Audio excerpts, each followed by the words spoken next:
에스더서 1장 1절입니다. 이 일은 아하수에로 왕 때에 있었던 일이니 아하수에로는 인도로부터 구스까지 127 지방을 다스리는 왕이라. 당시에 아하수에로 왕이 수상궁에서 즉위하고 왕위에 있은 지 제3년에 그의 모든 지방관들과 신하들을 위하여 잔치를 베푸니 바사와 메대의 장수와 각 지방의 귀족과 지방관들이 다 왕 앞에 있는지라. 왕이 여러 날 곧 180일 동안에 그의 영화로운 나라의 부함과 위엄의 혁혁함을 나타내니라. 아멘. 4절까지 봉독해 드렸습니다.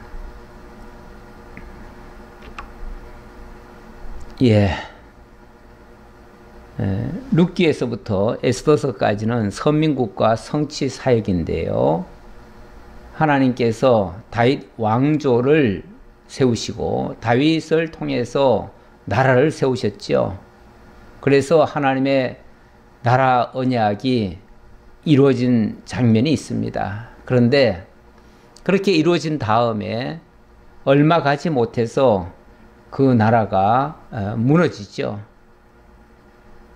그리고 바벨론 포로로 잡혀갔다가 그곳에서 다시는 돌아올 수 없는 그런 환경 가운데 처하게 됐는데, 그런데 놀랍게도 하나님께서 70년이 지나니까 다시 그 민족을 돌아오게 해서 성전을 재건하고 그리고 성벽을 쌓아서 주권을 회복하고 그리고 적진에 남아있던 유다 백성들을 하나님께서 보호해 주시는 그러한 섭리가 이루어집니다.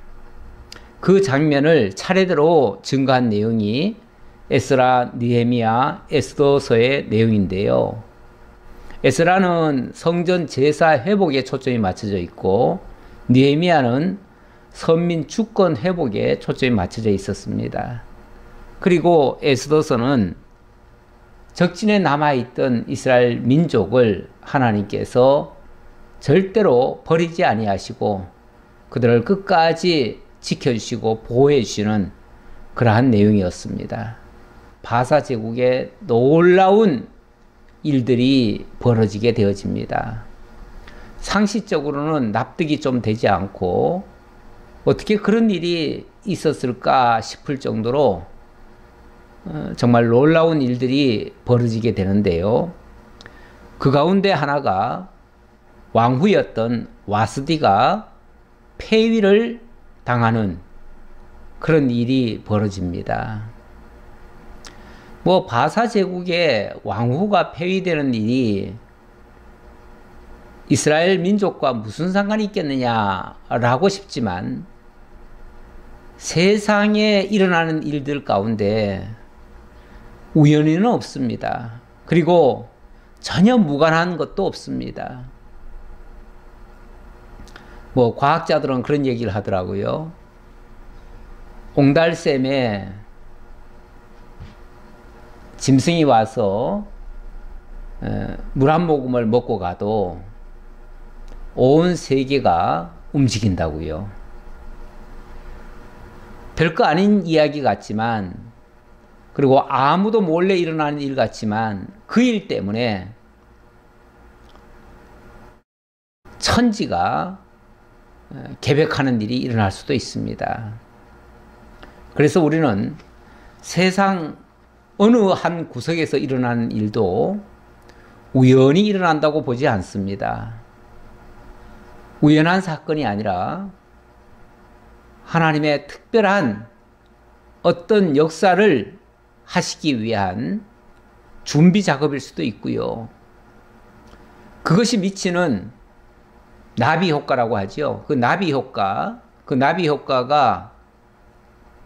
온 세계의 역사를 뒤바꿀 수도 있습니다. 지금은 글로벌 시대가 돼서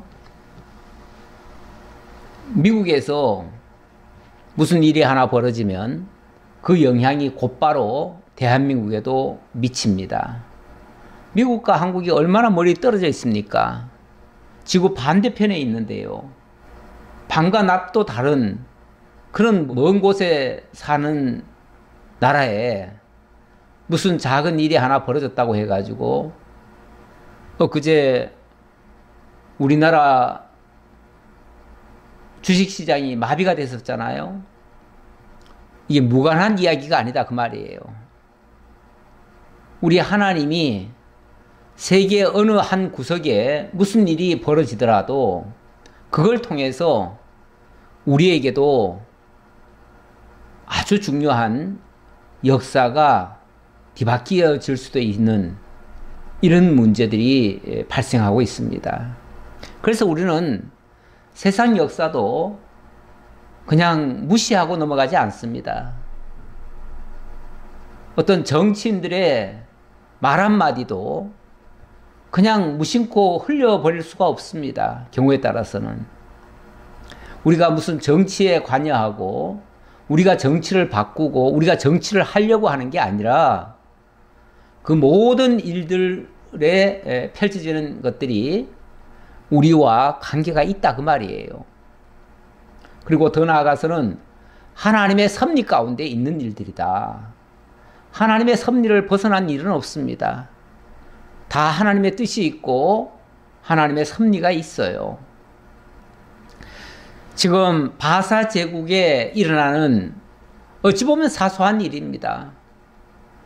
왕후가 갑자기 폐위되는 사건이 발생해요. 근데 그것이 우리와 무슨 상관이 있겠는가? 엄청난 관련성이 있습니다. 그 일 때문에 이스라엘 민족이 사느냐 죽느냐, 이스라엘 전체 한 국가와 그 민족이 멸절을 당하느냐 또 다 살아나느냐, 이런 막중한 결과가 빚어진다 그 말이에요. 그러니 어찌 그 일이 우연한 일이겠습니까? 어찌 세상 일이 남의 이야기겠습니까? 남의 이야기가 아니고 다 하나님의 이야기예요. 하나님의 어떤 뜻을 이루기 위한 섭리일 수 있는 거예요. 그래서 때로는 우리가 별로 보고 싶지 않지만, 듣고 싶지도 않지만 이방 나라의 역사도 보는 거예요. 성경에 여러 제국들의 이야기가 나오는데 그 제국들의 이야기도 무관한 게 아니에요. 그래서 그 제국들의 이야기를 통해서 하나님의 섭리를 찾을 수 있는 거예요. 그것이 구약시대에 다 지나간 이야기로 끝나는 것이 아니라 그것이 오늘 사는 우리에게까지 하나님의 귀중한 교훈으로 다가올 수 있고 하나님의 섭리를 읽는 귀중한 지표가 되어지는 거예요. 예, 말이 좀 길었는데요. 예, 바로 이 장면, 에스더서 1장, 2장은 유다인 보호 준비고요. 준비하는 과정에 이스라엘을 보호하기 위하여 왕후 와스디가 폐위를 당하는 사건이 발생했다. 그런 뜻이에요. 자, 일단 이러한 사건이 하나 발생이 되어지려면 그냥 갑자기 될 수는 없잖아요. 무슨 계기가 있겠죠. 무슨 계기가 있었을까요? 그 당시 바사 제국의 황제였던 아하수에로가 잔치를 벌립니다. 그것도 하루 이틀의 잔치가 아니라 무려 180일 동안, 180일이면은 약 6개월이죠. 6개월 동안 잔치를 벌입니다. 어마어마한 거국적인 잔치입니다. 이러한 잔치를 벌이고 잔치라고 하는 건 사람을 기분 들뜨게 만들지요. 때로는 흥분하게도 만들지요. 거기서 뭔가 새로운 도전을 받기도 하지요. 사실 이 잔치라고 하는 것은 뭐 학자들마다 좀 달리 해석도 하지만 제가 볼 때는 단순한 그냥 잔치가 아니라 앞으로 지금도 나라가 큰데요. 앞으로 그리스 지역을 침략해서 전 세계를 정복한다고 하는 대야망을 펼치기 위한 그러한 준비 작업으로서 일종의 출정식 같은 그런 행사로서 한 일이었습니다. 이거는 물론 성경에 나오는 얘기는 아니에요. 이건 역사책에 나오는 것을 참고해서 제가 말씀을 드리는 겁니다. 이거는 단순한 그냥 잔치가 아니고 이제 앞으로 거대한 나라를, 더 큰 나라를 준비하기 위한 그런 준비 작업이었다. 그렇게 일단 말씀드려 놓고요. 이제 내용을 이제 확인해 가도록 하겠습니다. 이 일은 아하수에로 왕 때에 있었던 일이니 아하수에로는 인도로부터 구스까지 127 지방을 다스리는 왕이라. 127 지방. 뭐 지방이라고 표현을 했지만 대제국을 이룬 나라가 127개 지역으로 분할을 해가지고 거기에 지도자들을 보내가지고 그곳을 다스렸거든요. 그런데 이 지역이 작은 나라들이 아니에요. 인도로부터 구스까지 이렇게 얘기를 했는데요. 지난번에도 지도를 한번 봤습니다만은 여기 지도를 보시면은 엄청나죠. 인도로부터 인도 여기 푼잡 지역이니 이쪽이 이 아래가 사실 지금의 인도고요. 요 약간 위쪽은 지금의 파키스탄 지역, 여기 인디아라고 되어 있죠. 인디아, 파키스탄 이쪽 지역입니다. 그쪽에서부터 시작해 가지고 구스까지. 구스는 이거는 아프리카 지역 아닙니까? 그러니까 아시아에서부터 아프리카, 그리고 사실은 왼쪽으로 가면은 마게도니아까지 갑니다. 마게도니아는 유럽입니다. 유럽. 그러니까 아시아, 아프리카, 유럽, 그렇죠. 거기까지를 다 지배하는 나라입니다. 그러니까 이게 보통 나라입니까? 아마 여기에 우리나라라고 따지면은 우리나라 조그만 하면 요만큼밖에 안 될 거예요. 요만큼밖에. 그 정도 나라에 대비했을 때 뭐 100배 이상 크지 않겠어요? 이거는 한 나라가 아니라 이런 곳을 제국이라고 그러죠. 제국. 이미 여러 나라들을 다 정복을 해서 전부 자기 지방 도시로 만들어 놓은 거예요. 이런 나라를 다스리는 황제. 이 황제가 아하수에로, 당시에 아하수에로 왕이 수상궁에서 즉위하고 왕위에 있은 지 제3년에 그의 모든 지방관들과 신하들을 위하여 잔치를 베푸니 이렇게 얘기합니다. 이 역사를 조금 더 참고를 하면요.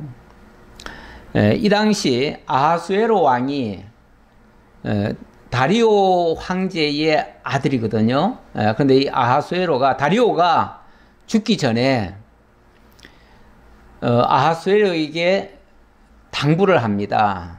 당부가 뭐냐면 이 마게도니아 지역을 다 정복해라. 어찌 보면 이 지도상으로 보면 마케도니아 지역이 조금만 점령을 했고요. 요 아래 지역이 그리스 지역이거든요. 그러니까 나중에 보면 영화 300에 나오는 그 크세르크세스, 크세스가 나중에 여기를 정복하는 그 장면이 나오는데요. 자관 이 마게도니아 지역, 이 위쪽은 좀 정복을 했는데 아래쪽 지역은 정복을 못했어요. 못했는데 선왕이 이거를 유언 삼아 남겨놓고 갔어요. 예, 그러니까 이 왕들은요, 그 선왕이 무언가를 부탁을 하면 자기가 그것을 꼭 이루려고 마음을 아주 단단히 먹습니다. 국정과제 제1호가 그것이 되는 거예요. 선왕의 당부였다. 선왕의 당부가 마게도냐를 정복하라는 거였다. 여기에 자기의 모든 힘을 다 집중을 시킵니다. 그래서 처음에 왕이 되자마자 바로 정복을 한 게 아니라 3년간 정복할 준비를 한 거예요. 준비를 3년간 하고 3년 한 다음에는 그때는 이제 자, 이 정도면 우리가 충분히 준비됐다. 자, 이제는 출정을 가면 된다. 출정을 하면서 출정하기 전에 먼저 출정식을 하는 거예요. 출정식을 하는데 그때에 모든 문무백관, 특히 장수들, 뒤에 보면은 그 장수들도 다 오지요. 그들도 다 와가지고 쉽게 말하면 그들과 함께 마음껏 즐겨라. 사실 그 전쟁이라고 하는 게요, 상당히 그 위험성이 따릅니다. 위험성이 따라요. 사실 전쟁에 한번 나가면 다시 살아 돌아온다고 하는 보장이 없습니다. 그래서 전쟁 나갈 때는 정말 죽음을 각오하고 나가는 겁니다. 그러다 보니까 죽기 전에 마음껏 먹고 즐기고 그리고 나가게 합니다. 다시는 이런 그 즐거움을 다시 맛보지 못할 수도 있으니까요. 마지막 배려지요. 어찌 보면 마지막. 물론 다시 돌아오면은 또 성대하게 또 잔치도 벌리기도 합니다. 그때는 이제 개선식이죠. 개선장군, 개선식이죠. 지금은 출정식이고요. 출정을 하는데 이 마게도냐 반도를 다 점령을 하려니까 준비를 아주 단단히 했고 각오도 아주 남다르게 한 겁니다. 그래서 그 출정식을 하는데 마음껏 즐겨라. 마음껏 즐겨라 하고서 잔치를 베푼 겁니다. 그러다 보니까 그 장수들이 얼마나 많습니까? 많아요. 뭐 역사책에 의하면은 그 당시 이 크세스가 이 아하수에로의 그 헬라식 발음이 크세스입니다. 그래서 영어로는 크세스라고 돼 있어요. 그런데 이 황제가 그리스를 정복하러 들어갈 때에 뭐 어떤 책에는 뭐 500만을 이끌고 갔다 그래요. 500만 대군을 이끌고 갔다 그러는데 사실 뭐 500만까지는 안 될 것 같고요.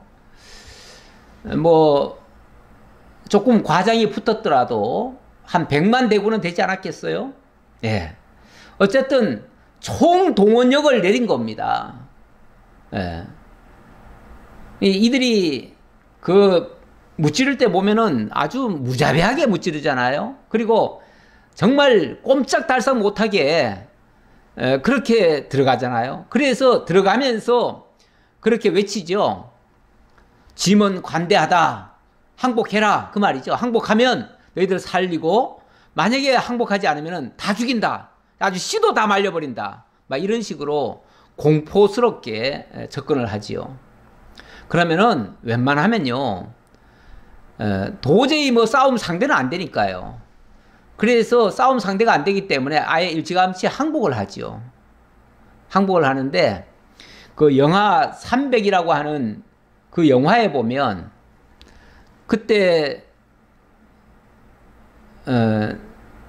스파르타 군대 300명이 끝까지 저항을 하죠.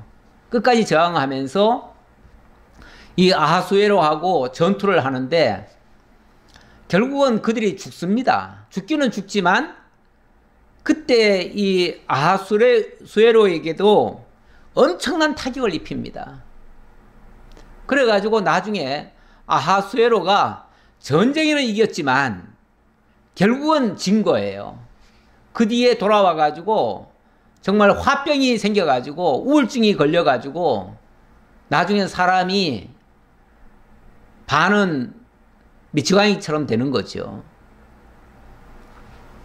그랬다고 그래요. 뭐 그건 역사책에 있는 거니까 우리 성경에 있는 얘기는 아니니까 우리가 참고로 말씀을 드리는 겁니다. 바로 지금 이 잔치는 그런 출정식이다 그 말이에요. 물론 나라도 워낙 크니까 그 장군들을 뭐 매일같이 180일 동안 매일 잔치했다는 얘기는 아닐 테고요. 그 장수들을 불러가지고 돌아가면서 그들에게 쉽게 말하면 황제가 한턱을 낸 거예요. 그러면서 그들에게 힘을 북돋아가지고 이번 전쟁에 나가면 반드시 그들을 다 진멸시키고 돌아오자. 뭐 그렇게 하기 위해서 아마 이 출정식을 그렇게 한 것 같아요. 즐겁게 마음껏 즐기라고 180 동안이나 한 것 같아요.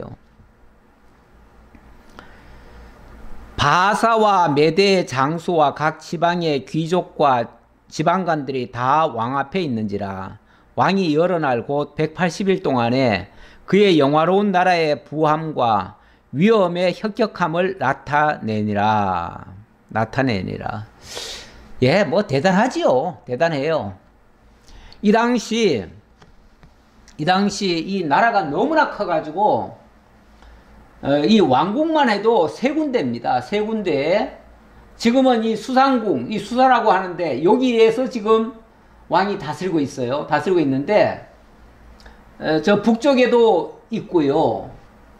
또 동쪽에도 사실은 왕궁이 있습니다. 이렇게 돌아가면서 하는데 지금 수상궁에서 이 잔치를 벌였다 그렇게 얘기를 합니다. 이 수상궁은 봄과 가을에 다스리던 그런 지역입니다.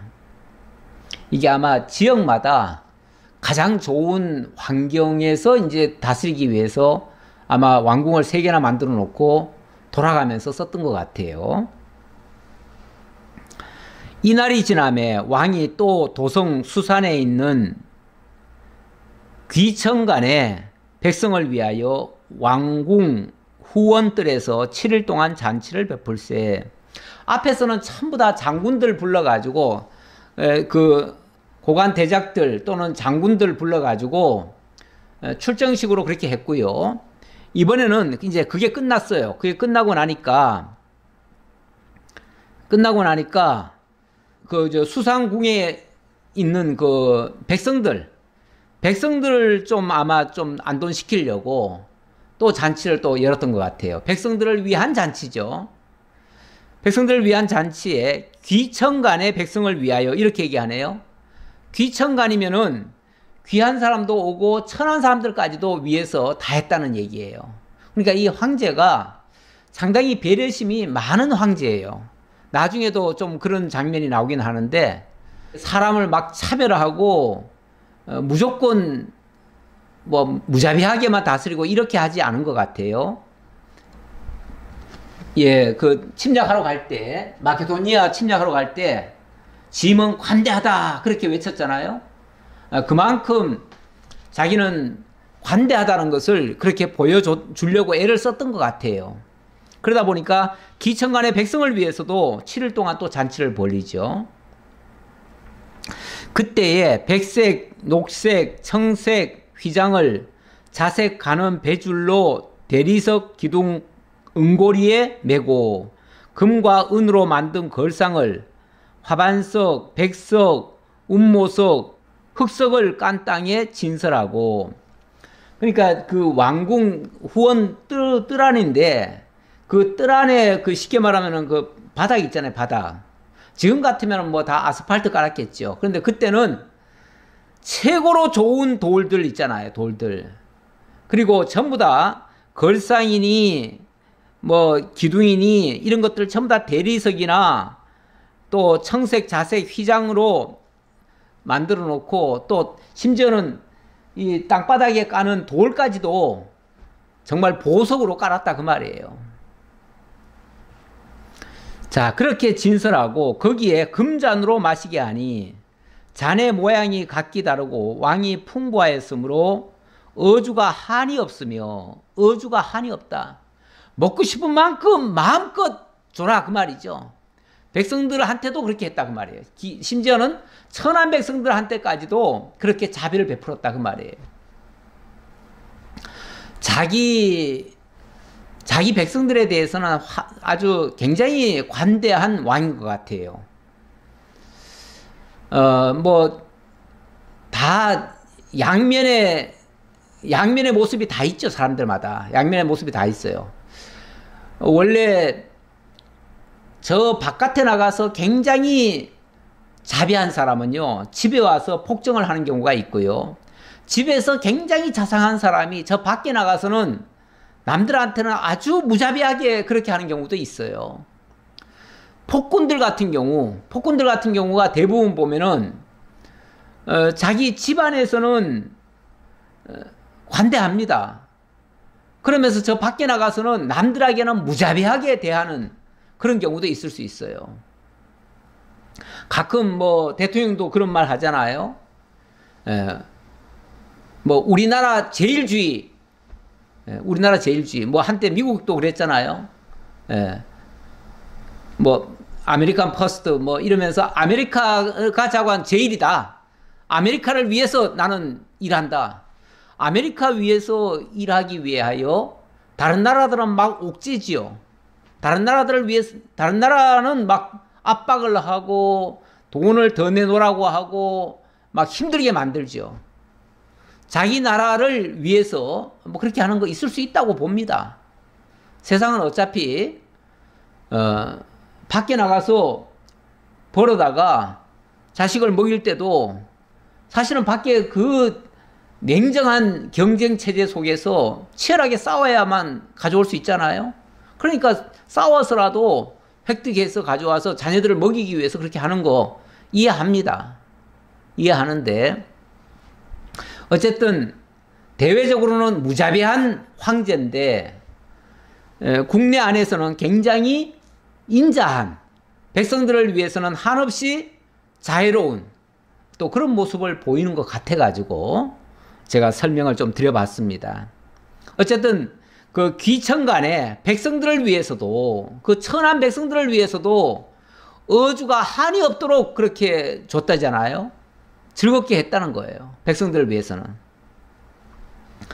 마시는 것도 법도가 있어 사람으로 억지로 하지 않게 하니 이는 왕이 모든 국내 관리에게 명령하여 각 사람이 마음대로 하게 함이더라.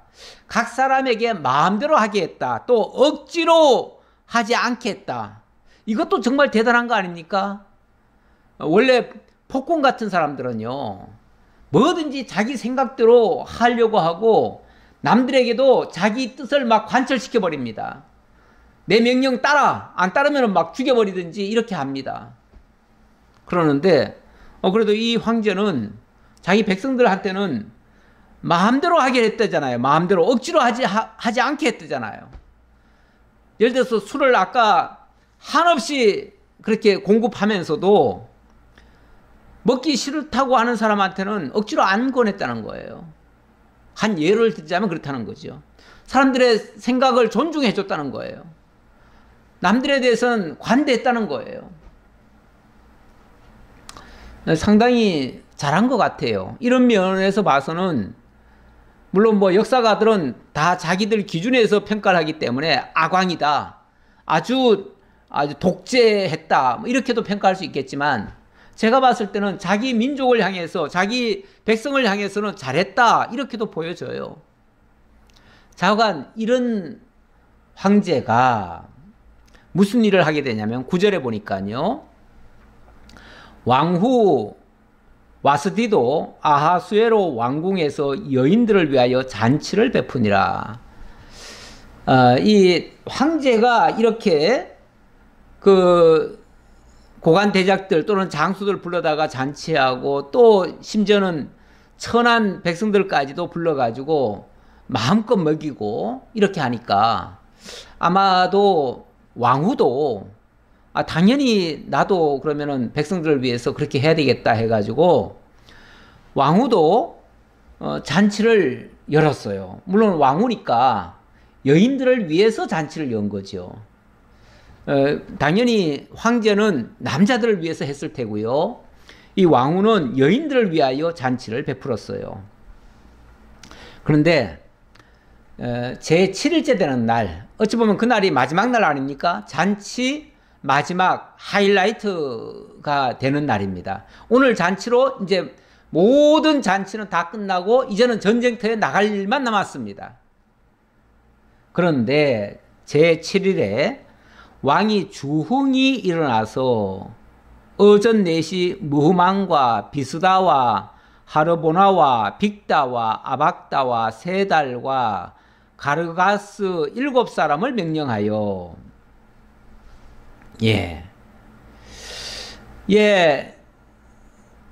이 황제가 갑자기 제7일 날 마지막 날인데 아마 너무 기분이 좋아서 그런지 술을 좀 많이 먹은 것 같습니다. 그래서 주흥이 났다고 하네요. 주흥. 주흥이라고 하는 말은 술 먹고 술 주정을 했다 그 말이에요. 술 주정을. 근데 이 사람이 참 술이라고 하는 게 이게 참 고약한 물질입니다. 고약한 물질이라서 이 술이라고 하는 게 처음에는 사람이 기분 좋으라고 술을 마시죠. 술을 마시는데 술을 마시면은 나중에는 술이 술을 먹습니다.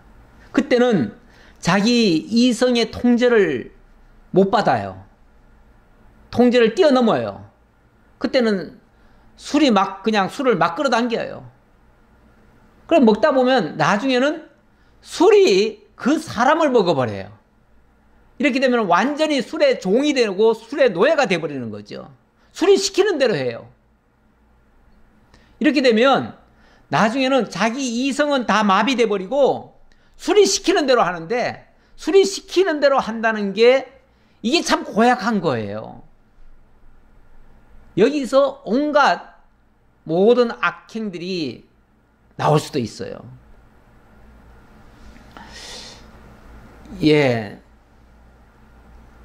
잠언 20장 1절 이하의 말씀을 제가 좀 인용을 해볼게요. 거기 보면 이렇게 나옵니다. 포도주는 거만하게 하는 것이요 독주는 떠들게 하는 것이라. 포도주는 붉고 잔에서 번쩍이며 순하게 내려가나니 너는 그것을 보지도 말지어다. 술이라고 하는 게 정말 달콤해 보이고 정말 아름다워 보여도 포도주라고 하는 게 아주 참 아름답게 보이기도 하잖아요. 왜냐하면 불구스름한 게 뭔가 사람을 이끄는 그런 매력이 있어요. 그러다 보니까 먹으면 약간 달짝지근하기도 하고 그러니까 술술 넘어가요. 술술 넘어가는데 어느 정도 넘어가고 나면 그 다음부터는 술 기운에 술을 마시고 술 기운이 그 사람의 이성을 마비시켜버리고 이렇게 되는 거예요. 그것이 마침내 뱀같이 물 것이요 독사같이 쏠 것이며 내 눈에는 괴이한 것이 보일 것이요 내 마음은 구부러진 말을 할 것이며 그때부터는요 눈에 제대로 베이는 게 없어요. 눈에 베이는 게 없고 입에서도요 무슨 자기가 생각하는 말이 나오는 게 아니라 구부러진 말이 나온다잖아요. 이거는 제대로 된 말이 나오는 게 아니에요. 엉망진창이 돼버리는 거죠. 그리고는 너는 바다 가운데 누운 자 같을 것이요 돛대 위에 누운 자 같을 것이며 이거는 자기 의지대로가 아니라 그냥 끌려다닌다 그 얘기예요. 마치 바람이 부는 대로 파도가 치는 대로 움직이듯이 완전히 자기 이성은 마비되고 그 술에 그냥 떠내려간다 그 말이에요. 이렇게 되어진다. 그래서 이런 술은요 사실은 먹으면 안 되는 거죠. 원칙은. 그래서 잠언 31장 4절 이하에 보면 이렇게 적혀 있어요. 르무에라. 이거는 이제 왕이 될 사람입니다. 왕이 될 아들에게 하는 말이 포도주를 마시는 것이 왕들에게 마땅하지 아니하고 왕들에게 마땅하지 아니하며 독주를 찾는 것이 주권자에게 마땅하지 아니하도다. 독주라고 하는 것은 지금 말로 하면은 소주예요, 소주. 예. 그 포도주보다 더 독한 게 소주잖아요. 예. 그런 술은 왕에게 절대 합당하지 않다. 술을 마시다가 법을 잊어버리게 되고 모든 공고한 자들의 송사를 굳게 할까 두려우니라. 술 먹다 보면요, 제정신이 아니기 때문에 올바로 판단을 못해요. 지금 이 황제도 이 주흥이 일어나니까 갑자기 이런 엉뚱한 짓을 한 겁니다. 무슨 짓을 했냐면 어전 4시 7명을 불렀다고 하죠. 어전 4시 7명. 그러니까 자기 측근에 있는 사람 7명한테 특별 명령을 내린 거예요. 무슨 명령을 내렸냐면 왕후 와스디를 청하여 왕후의 관을 정제하고 왕 앞으로 나오게 하여 그의 아름다움을 뭇 백성과 지방간들에게 보이게 하라 하니 이는 왕후의 용모가 보기에 좋음이라. 아마도 이 왕후 와스디가 상당히 예뻤던 것 같습니다. 이 왕후 와스디는 어떤 사람이냐 하면 원래 이 아하수에로 아버지가 누구냐면 다리오거든요. 다리오인데 원래 고레스 황제의 아들 캄비세스가 애굽에 전쟁 나갔다가 죽습니다. 죽고 나니까 황제가 될 사람이 없어요. 황제가 될 사람이 없으니까 그때 7 귀족이 투표를 해가지고 뽑은 사람이 다리오 황제라고 합니다. 그 다리오 황제의 아들이 지금 이 아하수에로 왕이거든요. 그런데 그 7 귀족의 딸 중에서 와스디가 이 황후로 들어온 겁니다. 그러니까 어찌 보면 그 7 귀족들이 원래 황제는 쉽게 말하면 자기네들 그 귀족 7 귀족이 서로 그 권력을 같이 공유하고 있었던 것 같아요. 그 당시에 공유하고 있었는데 여기 내시들이 7 내시가 또 여기 있잖아요. 그러니까 7 내시와 7 그 귀족들 이들의 어떤 알력 싸움이 있었던 것 같습니다. 정확하게는 알 수 없지만 역사책에 그렇게 기록이 되어 있다고 합니다. 그래서 그 알력 싸움 끝에 이 내시들이 쉽게 말하면은 내시를 시켜가지고 그 왕후를 데려와라 하니까 내시들이 가서 어떻게 전했는지 그 왕후가 안 오겠다고 합니다. 이래버린 거예요. 여기서 이 황제가 그냥 술 기운에 자기 아내가 굉장히 예뻤었는데 그 예쁜 아내를 좀 자랑하고도 싶었는데 원래 술이라고 하는 게 들어가면요 이상하게 사람들 왜 보면 그런 게 있습니다. 평소에는 자랑 안 하던 일을 갑자기 막 자랑하려고 하고요. 뭐 했던 말 또 하기도 하고요. 뭐 집안 뭐 별 볼 없는 거 가지고도 막 떠들어대고 그럽니다. 술을 먹으면요 사람이 막 과장하고 싶어지는 게 있는가 봐요. 근데 이 왕후가 굉장히 뭔가 자기 딴에는 그 미모를 자랑하고 싶어 가지고 그렇게 오라고 했는데 또 왕후 입장에서는 그렇습니다. 황제가 왕후를 모든 백성들 앞에 생얼굴을 보인다? 이거는 있을 수가 없는 겁니다. 원래 이 황후는요 그 백성들 앞에서는 얼굴을 가립니다. 얼굴을 가리고 굉장히 정말 어찌 보면 비밀스럽게 그를 보호해 줘야 되고 지켜줘야 됩니다. 그런데 황제가 지금 정신 나갔지 어떻게 자기 그 왕후를 갖다가 데려다가 마치 혹시 첩이나 뭐 다른 후궁 같으면은 그럴 수도 있어요. 후궁 같으면은 근데 왕후를 그렇게 하면 안 되거든요. 그러니까 이 왕후 입장에서는 이거는 나를 지금 모욕시키는 게 아니라 우리 귀족들을 모욕시키는 거다. 아마 이렇게 생각하고 그걸 거부했던 것 같아요.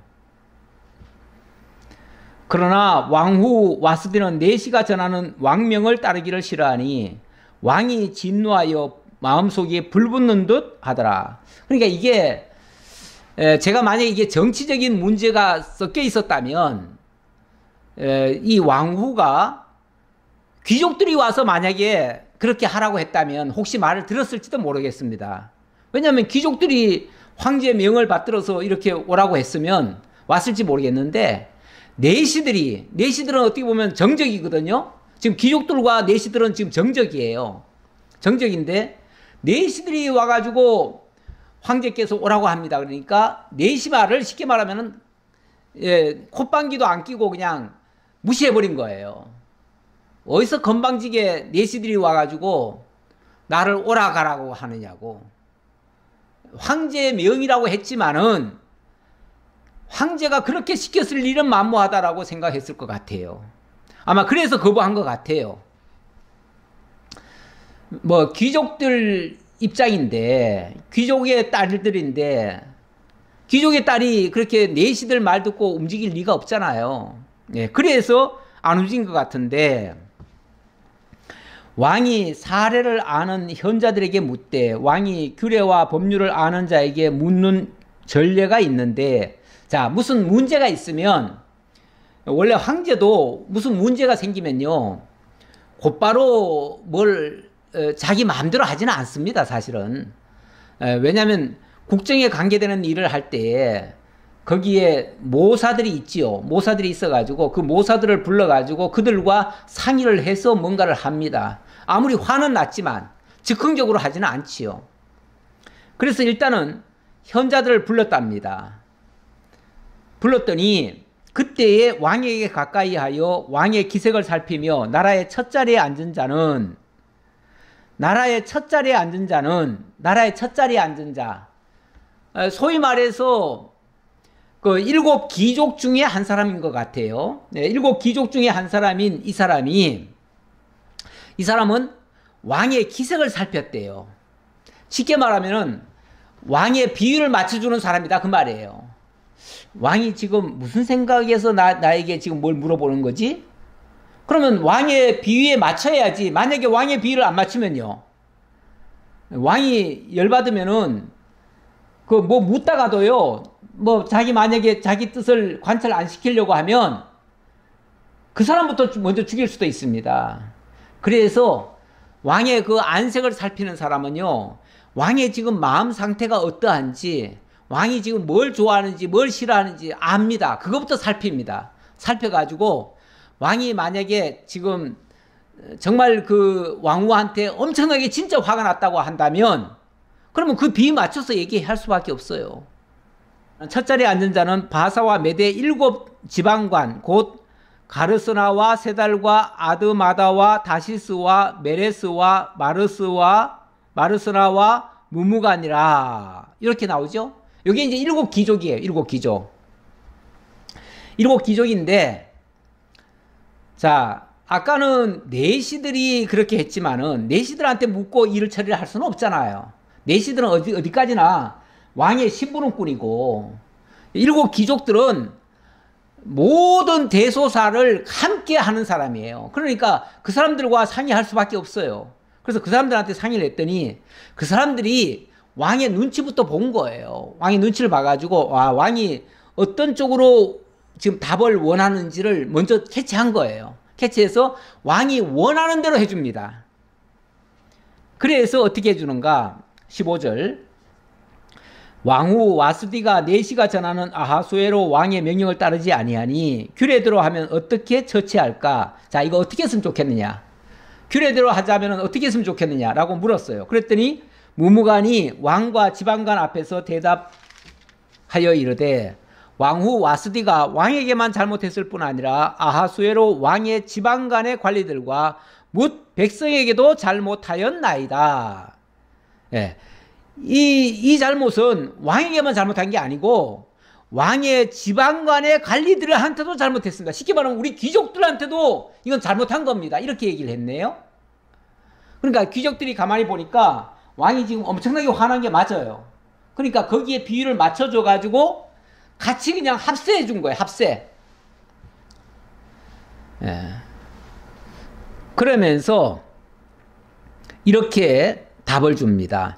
아하수에로 왕이 명령하여 왕후 와스디를 청하여도 오지 아니하였다 하는 왕후의 행위의 소문이 모든 여인들에게 전파되면 그들도 그들의 남편을 멸시할 것인즉 오늘이라도 바사와 메대의 기부인들이 왕후의 행위를 듣고 왕의 모든 지방관들에게 그렇게 말하리니 멸시와 분노가 많이 일어나리이다.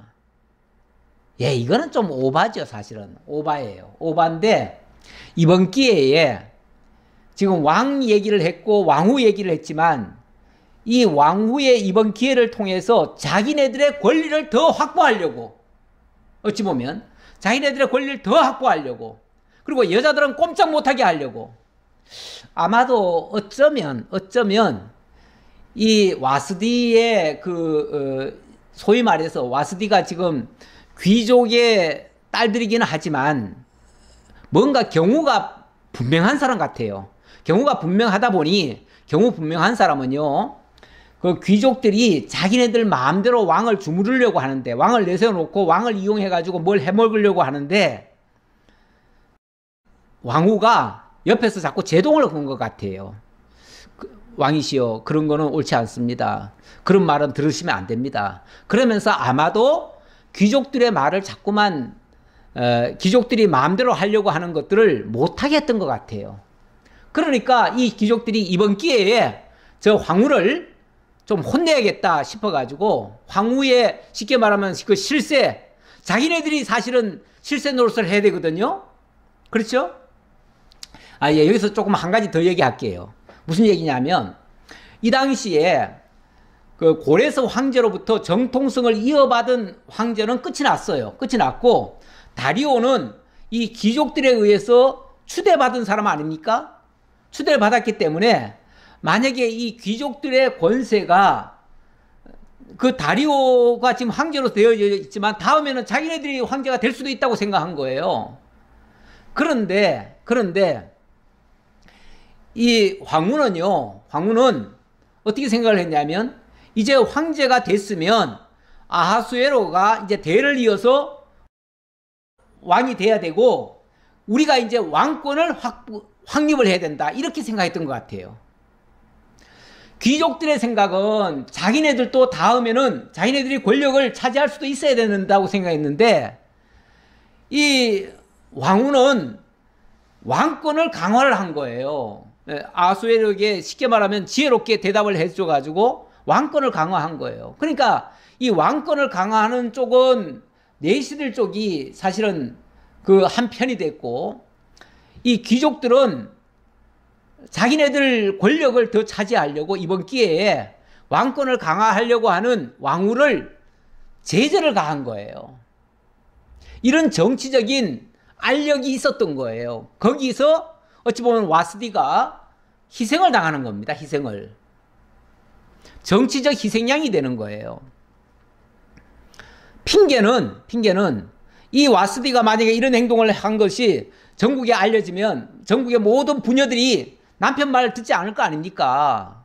이렇게 얘기하는 거죠. 남편 말 안 들을 거다. 왕이 만일 좋게 여기실진데 와스디가 다시는 왕 앞에 오지 못하게 하는 조서를 내리되 바사와 메데이의 법률에 기록하여 변개함이 없게 하고 그 왕후의 자리를 그보다 나은 사람에게 주소서.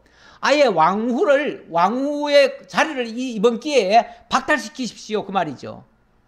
그러니까 분명한 자기네들의 그 목표가 있었던 거예요. 아니 세상에 그 황제가 좀 열받아가지고 술 먹고 술 기운에 그 말도 안 되는 왕후를 오라 그래가지고 백성들 앞에서 자랑하려고 했는데 그게 옳은 일입니까?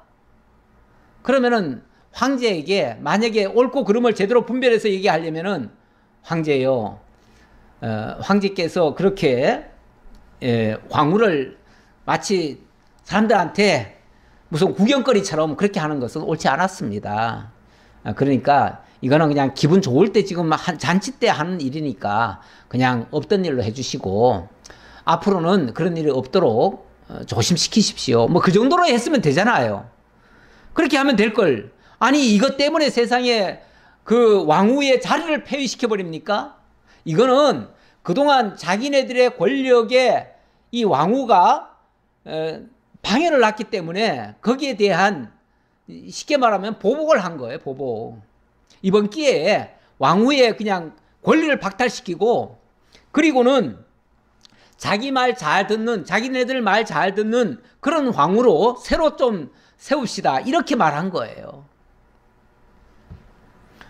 그랬더니 왕의 조서가 이 광대한 전국에 반포되면 귀천을 막론하고 모든 여인들이 그들의 남편을 존경하리이다 하니라. 이번에 좀 본때를 보여주시면은 모든 부녀들이 이 남편들을 다 존경할 거 아닙니까? 아니 여자들한테 그냥 그렇게 굴복시켜가지고 남편 존경시키면은 그게 좋은 건가요? 근데 그렇게 하잖아요. 왕과 지방관들이 그 말을 옳게 여긴지라 왕이 무무간의 말대로 행하여 각 지방 각 백성의 문자와 언어로 모든 지방에 조서를 내려 이르기를 남편이 자기의 집을 주관하게 하고 자기 민족의 언어로 말하게 하라 하였더라. 자기 민족의 언어로 말하게 하라? 이거는 어찌 보면 왕권을 더 약화시키라 그 말이에요. 왕권을 약화시켜라. 원래 왕권을 강화하려면 어떻게 돼야죠? 모든 백성들의 언어도 통일시켜야 되고요. 모든 왕권이 전 세계의 모든 나라 어느 지방이든지 다 전파가 돼야 돼요. 그런데 그 각자 가장이 자기 말로 집안을 다스리도록 하라. 이렇게 말하는 것은 왕권을 약화시키게 하겠다는 얘기예요. 그러니까 이거는 어찌 보면 정치적인 목적이 있어서 와스디를 폐위시킨 거예요. 이렇게 부추긴 거예요. 근데 이런 식으로 해가지고 글쎄 잘 될까요? 이런 식으로 해가지고는 글쎄 앞날이 참 위태로울 것 같습니다. 제가 봤을 때는. 예, 어떻게 될 건지는 뭐 다음 주에 더 보도록 하죠. 다음 주에 보도록 하는데 어쨌든 오늘 말씀 속에서 이 술이라고 하는 게 사람을 이렇게 망가뜨릴 수도 있다라는 말씀 드렸고요. 예. 제가 이 뭐 에스라서 4장 5절 말씀, 예, 요거는 그 역사를 조금 더 참고적으로 알기 위해서 제가 이 말을 좀 적어 놨는데요. 바사왕 고레스의 시대부터 바사왕 다리오가 즉위할 때까지 관리들에게 뇌물을 주어 계획을 막았습니다. 이거는 물론 그 성전 지을 때 그때 그 다음 이야기가 아하수에로가 즉위할 때에 이 얘기가 나오죠. 그리고 아닥사스다 때에 그래서 고레스, 다리오, 아하수에로, 아닥사스다 이런 식으로 전개된다라는 말씀 드리려고 제가 참고로 가져왔고요. 그 중간에 고레스의 아들이 감비세스입니다. 감비세스. 그런데 감비세스가 죽은 다음에 갑자기 후계자가 없어져 가지고 다리오가 귀족들에 의해서 추대를 받았다는 거 말씀드리고 그 다리오의 아들이 아하수에로입니다. 그리고 아하수에로 때에 이런 일이 있었고 아하수에로가 그리스 전쟁 3년간 준비하고 출정식 하다가 이 사태가 벌어졌다. 예, 그리고 나중에 보면요. 이 와스디의 아들이 아닥사스다인데요. 결국은 이 왕권이 확립이 됩니다. 그래서 아닥사스다가 결국은 왕이 되고 나중에 와스디는 아버지에게는 버림받았지만은 그 아들이 그 어머니를 옆에 두고 그래서 아닥사스다 통치 기간 동안에 느헤미야가 옆에 있었잖아요. 술 따르는 일을 했잖아요. 그 옆에 이 왕후 와스디가 그 옆에 함께 있는 장면이 소개되는 내용도 있었습니다. 예, 그렇기 때문에 나중에는 이 와스디가 어찌 보면 큰 역할을 했다. 이스라엘 백성을 보호하는데도 이 와스디가 역할을 했다. 그 얘기를 아울러 말씀드리고 마치겠습니다. 다음에 이 에스더와의 관계는 그 다음 이야기에 2장에 나오기 때문에 거기 가서 다시 설명 또 드리겠습니다. 기도하겠습니다. 감사합니다, 하나님. 인간의 생각으로는 할 수 없는 일들이 너무나 많이 있습니다. 그리고 인간의 의지대로 되지 않는 일들도 있고, 때로는 마치 술 취하듯이 세상에 취하거나 어떤 다른 것에 취해서 제대로 파악하지 못하고 선악을 분별하지 못할 때도 있습니다. 그럴수록 더욱 우리에게 필요한 것은 하나님의 말씀이고 하나님의 인도하심입니다. 늘 우리 곁에 하나님이 함께 하시고 선한 길로 인도해 주시는 주님을 우리가 믿고 따라가는 저희 모두가 되도록 함께 해 주옵소서. 오늘도 지켜주심을 감사드렸고 예수님 이름으로 기도하옵나이다. 아멘.